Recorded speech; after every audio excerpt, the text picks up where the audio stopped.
Hello everyone.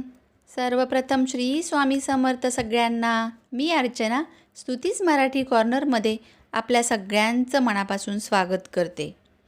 आज जो विषय आपण बघणार आहोत, ज्याबद्दल चर्चा करणार आहोत, तो खूप गूढ विषय आहे. ही माहिती खूपच कमी लोकांना माहीत असेल माझ्या मते, किंवा अजिबात ऐकलेलीही नसेल. त्यामुळे खूप डिटेलमध्ये सांगण्याचा प्रयत्न केलेला आहे मी या व्हिडिओमध्ये. खूप डीप नॉलेज देण्याचा प्रयत्न केलेला आहे, जेवढा मला माहीत आहे हा विषय त्याबद्दल. जर तुम्ही नीट लक्ष देऊन शेवटपर्यंत हा व्हिडिओ ऐकताल तर सर्व काही नीट तुम्हाला समजू शकेल. कारण जर धनवान बनायचं असेल तर खरंच मनामध्ये तो दृढ विश्वास असायला पाहिजे. जर असेल तर आजचा व्हिडिओ तुमच्यासाठी खरंच खूप खास आणि अद्भुत असा असणार आहे. आपण सगळ्यांनीच आजपर्यंत ऐकलेलं आहे की धनाची देवी ही महालक्ष्मी माता आहे. माता लक्ष्मीकडेच अमाप संपत्ती, सोने, चांदी, हिरे, मोती, धनधान्य आहे, बरोबर. आणि या संपत्तीचे रक्षण करणारे कोषाध्यक्ष जे आहेत ते भगवान कुबेर देव आहेत. आपण या दोन देवतांना पैशांसाठीचे देव म्हणून पूजन करतो. दिवाळीला सुद्धा यांचे आपण मोठ्या रीतीने पूजन करतो. आपण या दोनच देवांची लक्ष्मी पूजनाला पूजा करतो. पण मला एक गोष्ट सांगा, तुम्ही कधी विचार केला आहे का की या दोन्ही देवांना देखील धनसंपत्तीसाठी, धनाचे कोश भरून ठेवण्यासाठी कोणाला तरी हे धन मागावे लागते?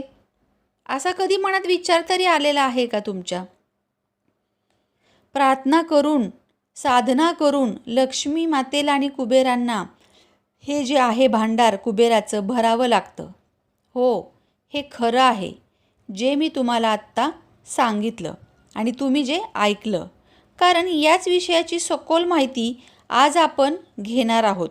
पण तत्पूर्वी तुम्ही अजूनही आपल्या स्तुतीस मराठी कॉर्नरला सबस्क्राईब केलं नसेल, आज प्रथमच आपला व्हिडिओ पाहताय तर नक्की सबस्क्राईब करा. कारण अशाच इंटरेस्टिंग नवनवीन माहिती आणि टॉपिक्सवर आपण इथे चर्चा करत असतो, नवनवीन माहिती आणि उपाय बघत असतो. जेव्हा देवता आणि राक्षस यांचे युद्ध चालू होते, ते युद्ध 100 वर्ष अखंड चालू होते. तेव्हा कुबेराचे कोश संपले, रिकामे झाले. पूर्ण धनधान्य संपत्ती युद्धामध्ये रिकामी झाली. रुद्रयामल तंत्रामध्ये सांगितलेले आहे, हे वर्णन आहे की जेव्हा श्रीतत्वाची कमतरता भासते तेव्हा साक्षात माता महालक्ष्मी व कुबेरदेव ही साधना करतात. ज्या साधनेविषयी आज मी तुमच्याशी बोलणार आहे, चर्चा करणार आहे. या साधनेला स्वर्ण आकर्षण भैरव साधना असे म्हणतात. स्वर्ण आकर्षण, स्वर्ण म्हणजे सोनं, स्वर्ण आकर्षण भैरव देवा. भगवान शंकरांनी जी 8 भैरवांची रूपे घेतलेली आहेत त्यातीलच हे एक स्वर्ण आकर्षण भैरव रूप आहे. समस्त देवींची जी देवी आहे साक्षात माता ललिता महात्रिपुर सुंदरी. ही माता साक्षात सगळ्यात उच्च कोटीची मातेचे हे स्थान आहे, ज्याचे कोषाध्यक्ष साक्षात स्वर्णाकर्षण भैरव आहेत. माता ललिता त्रिपुर सुंदरीचे 3 स्वरूप आहेत.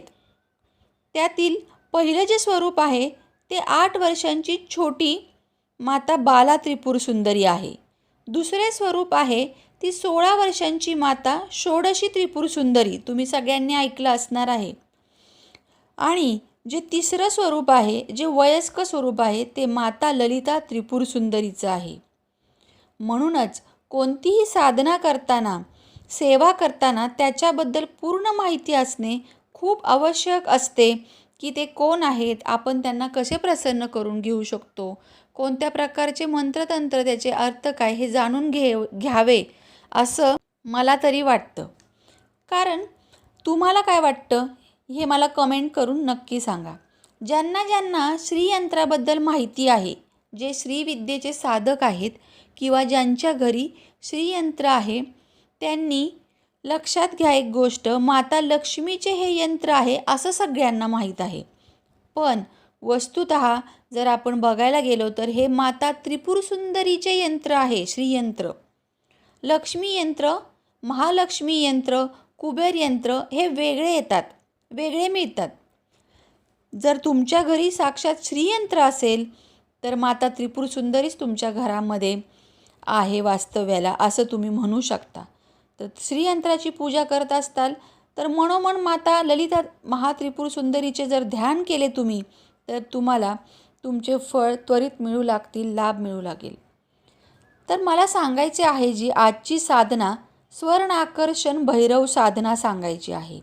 ही जी भैरव साधना आहे त्याचे अनेक वेगवेगळे प्रकार आहेत, काही नियम आहेत की ते कसे करायचे आहे.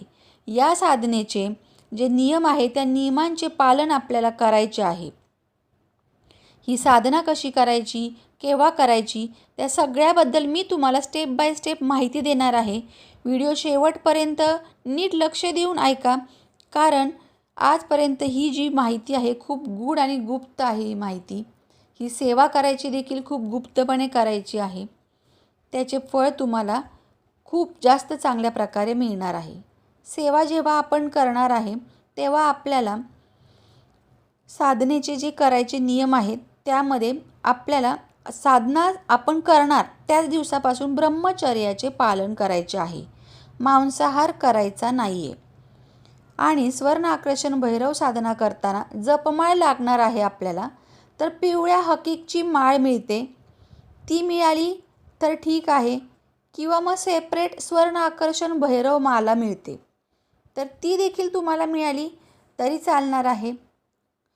त्यानंतर या दोन्ही माळा जर नाही मिळाल्या तर कमळगट्ट्याची माळ ही अतिशय महत्त्वाची माळ आहे.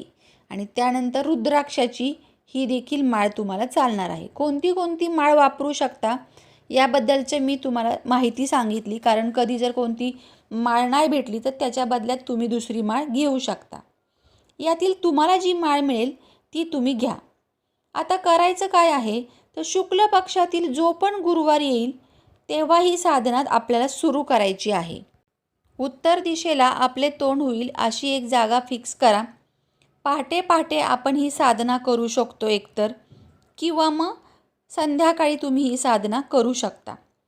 पहाटे 4 वाजता किंवा 5 वाजता ज्यांना जमणार आहे त्यांनी करा, कारण पहाटे केलेली साधना ही खरंच खूप लवकर फलदायी असते. पहाटे जास्त कोणी उठलेलं नसतं, डायरेक्ट आपला परमेश्वराशी संपर्क होतो, म्हणून ही वेळ तुम्ही निवडू शकता. नाहीतर रात्री 8 वाजल्यापासून किंवा 9 वाजल्यापासून देखील ही सेवा करू शकता, जॉबवरून वगैरे आलेल्या लोकांसाठी. कोणताही एक टाईम तुम्ही फिक्स करायचा आहे. ही साधना करताना ज्यांना झोप येते किंवा काय कोणती सेवा करताना त्यांनी लवकर संध्याकाळी 8 वाजता 7 वाजता सुरू केली तरी चालणार आहे. किंवा मग थोडं एक ऑप्शन तुम्हाला सांगते की पहाटे थोडी करू शकता, रात्री थोडी करू शकता. कारण आपल्याला स्वर्ण आकर्षण भैरव स्तोत्र आहे त्याची साधना करू शकतो आपण, किंवा स्वर्ण आकर्षण भैरव मंत्र आहे, या मंत्राची साधना मी तुम्हाला सर्वप्रथम सांगणार आहे. हा मंत्र एवढा प्रचलित आहे, हा मंत्र इतका तुम्हाला फायदा करून देणारा आहे. साक्षात माता लक्ष्मी आणि भगवान कुबेर ज्यांना धन मागतात अशा देवाची आपण साधना करणार आहोत. मग तुम्ही विचार करू शकता की किती उच्च कोटीची साधना होणार आहे. आणि त्यासाठी आपल्याला किती पावित्र्य राखलं पाहिजे, आपलं तन मन सगळं त्या सेवेमध्ये अर्पण केलं पाहिजे, तर आपल्याला त्याचं फळ हे निश्चितच मिळणार आहे. अनुष्ठान जेव्हा करणार आहोत तेव्हा आपल्याला संकल्प घ्यायचा आहे. संकल्पपूर्वक कोणतंही कार्य केलेलं तुम्हाला त्याचं फळ मिळतं. संकल्प घेताना देवाला अगदी कळवळून प्रार्थना करायची आहे तुम्हाला. संकल्पासाठीच 5-10 मिनटं गेले तरी जाऊ द्या, बोला तुम्ही. जे तुमच्या मनामध्ये त्या क्षणाला येईल ते सगळं बोला तुम्ही.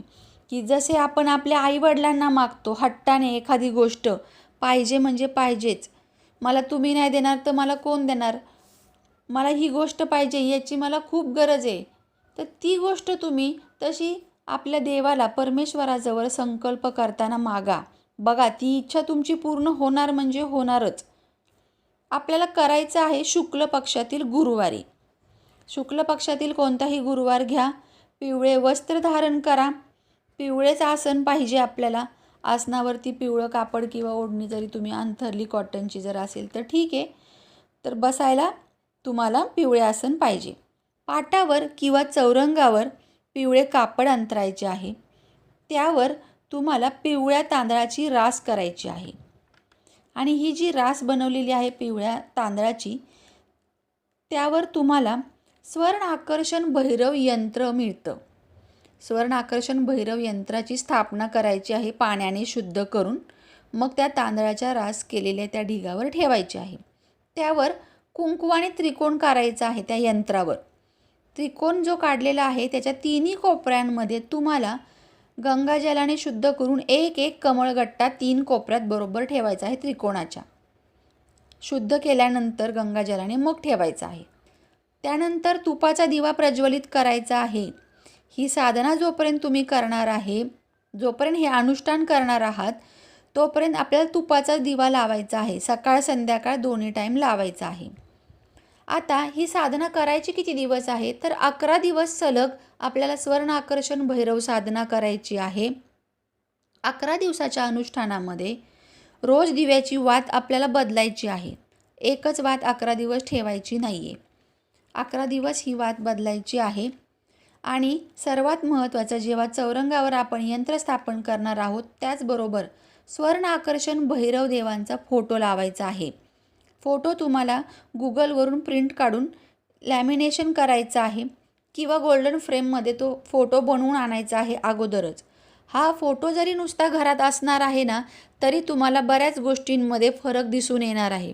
असा चमत्कारिक या फोटोचा देखील अनुभव मी स्वतः घेतलेला आहे. आता ही साधना करताना आपण फोटो घेतला, फोटोची स्थापना केली, यंत्राची स्थापना केली. स्वर्ण आकर्षण कवच हा पाठ करायचा आहे. तुम्हाला हा पाठ कुठेही मिळून जाईल, म्हणजे लिंक तुम्हाला मी देते डिस्क्रिप्शनमध्ये, तुम्हाला स्तोत्र देते, मंत्र देते.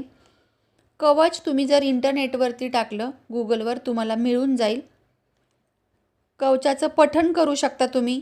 जर पठण नाही येते तर मोबाईलवर लावा आणि समोर बसून ते वाचण्याचा प्रयत्न करा. हळूहळू तुम्हाला ते जे पाठ आहेत ते मोबाईलवर लावल्यामुळं वाचता पण येऊ शकेल. जे आपल्याला आहे, आपल्याला कवचाचं जे पाठ आहे ते पाठ केल्यानंतर सर्वप्रथम कनकधारा स्तोत्राचे पठण करायचे आहे. कनकधारा स्तोत्राचे पठण केल्यानंतर आपले जे इन्कम आहे ते पहिल्यांदा आपल्याला स्थिर करायचे आहे. ते स्थिर केल्यानंतर तुम्ही स्वर्ण आकर्षण भैरव मंत्र जो आहे त्या मंत्राचे पाठ करायचे आहे. तुम्हाला 11 माळ करायची आहे संकल्प घेऊन. आणि त्याचबरोबर तुम्हाला जर नाही जमले 11 माळ तर तुम्ही 5 माळेचा संकल्प घ्या, 7 माळेचा संकल्प घ्या, किंवा सकाळी पहाटे तुम्ही अर्ध्या माळा करा, 6 माळा, त्याच्यानंतर उरलेल्या 5 माळा तुम्ही संध्याकाळी करा, असं देखील करू शकता. पण 11 दिवसाचे अनुष्ठान करून बघा, खरंच खूप म्हणजे खूप फरक जाणवतो या अनुष्ठानाने. बऱ्याच जणांना असे वाटेल की आपल्याला आता गुरु असल्यावरच अशा साधना करायच्या असतात. बऱ्याच जणांचे प्रश्न तर्कवितर्क मनात येतील, पण असे काही मनात आणू नका. प्रारंभिक जी साधना असते, जे घर गृहस्थ सांभाळतात त्यांना प्रारंभिक साधना करायला आपले जे इष्टदेव आहेत त्यांनाच गुरु मानून ही साधना करायची परवानगी असते. इष्टदेव म्हणजे काय, तर इष्टदेव आपल्याला प्रत्येकालाच मनापासून एखाद्या विशिष्ट देवाचे करायला आवडते बघा. मनातून ती एक ओढ येते, मन तिकडेच ओढतं आपलं की त्या देवाबद्दल आपण करावं, त्या देवाला आपण पूजन करावं, तर त्यांना इष्टदेव म्हणतात. आता मी जेव्हा करते तेव्हा स्वामींनाच मी गुरु मानलेलं आहे. त्यामुळे मी जी पण सेवा करते किंवा अशा प्रकारचे अनुष्ठान करते, साधना करते, तेव्हा मी सरळ एक माळ श्री स्वामी समर्थांची घेते आणि त्यानंतर कोणत्याही अनुष्ठानाला सुरुवात करते. आता ज्यांना 11 दिवसाचं अनुष्ठान जमणार नाही आहे, पण खरंच स्वर्ण आकर्षण देवतांची प्रार्थना साधना करायची इच्छा आहे, त्यांच्यासाठी दुसऱ्या प्रकारची एक साधना सांगते, सरळ साधी आणि सोपी. स्वर्ण आकर्षण भैरव देवांचा फोटो आपण जो इंटरनेटवरून काढला त्याची गोल्डन फ्रेम पाहिजे. गोल्डन फ्रेम केल्यानंतर चांदीचा लक्ष्मी कुबेरचा शिक्का पाहिजे आपल्याला. सोनाराच्या दुकानातून तो इझिली मिळतो. तो तुम्ही अगोदरच घेऊन या, फोटो आणि चांदीचा सिक्का. त्यानंतर आपल्याला शुक्ल पक्षातील कोणत्याही शुक्रवारी आपल्याला हे करायचं आहे. शुक्रवार टू शुक्रवार तुम्ही हे अनुष्ठान करू शकता. 11 शुक्रवार, 21 शुक्रवार, असं तुम्ही जे म्हणणार आहे, 5 शुक्रवार, 7 शुक्रवार. संकल्प घेताना तुम्ही हे ठरवायचं आहे की मला किती शुक्रवार करायचे आहेत, कोणत्या गोष्टीसाठी करायचे हे महत्त्वाचे आहे. ती गोष्ट तुम्ही पहिल्यांदा संकल्पामध्ये निर्धारित करा की मला घर हवं आहे, मला पैसे हवेत किंवा मला एखादी गोष्ट हवी आहे. ती तुम्ही गोष्ट एकदम स्पेसिफिकपणे त्या गोष्टींबद्दल तिथं बोललं पाहिजे. तेव्हा ते अनुष्ठान, तेव्हा तो संकल्प पूर्णत्वाला तुमचा जाणार आहे. शुक्रवारी तुम्हाला पांढरेच वस्त्र परिधान करायचे आहे आणि ही पूजा करताना जेंट्सने पांढरे धोतर म्हणजे कुठेही कट न केलेले वस्त्र असते ते घालणे महत्त्वाचे आहे. जसे ब्राह्मण वगैरे पूजा करताना घालतात त्या प्रकारचे तुम्हाला इथं सोहळं वस्त्र परिधान करायचं आहे. लेडीजने पांढरी साडी, लाल पांढरी असलेली साडी किंवा लाल पांढरी गोल्डन असलेली साडी घालू शकता किंवा ड्रेस. नवीन कापड हवं आहे थोडक्यात, कारण नवीन कापड जेव्हा असतं तेव्हा त्याच्यामध्ये देवाचे तत्त्व लवकर आकर्षित करतं. ते कापड आपल्या शरीरामध्ये ती एनर्जी लवकर खेचली जाती, म्हणून असे अखंड वस्त्र ब्राह्मण वगैरे पूजा करताना घालतात.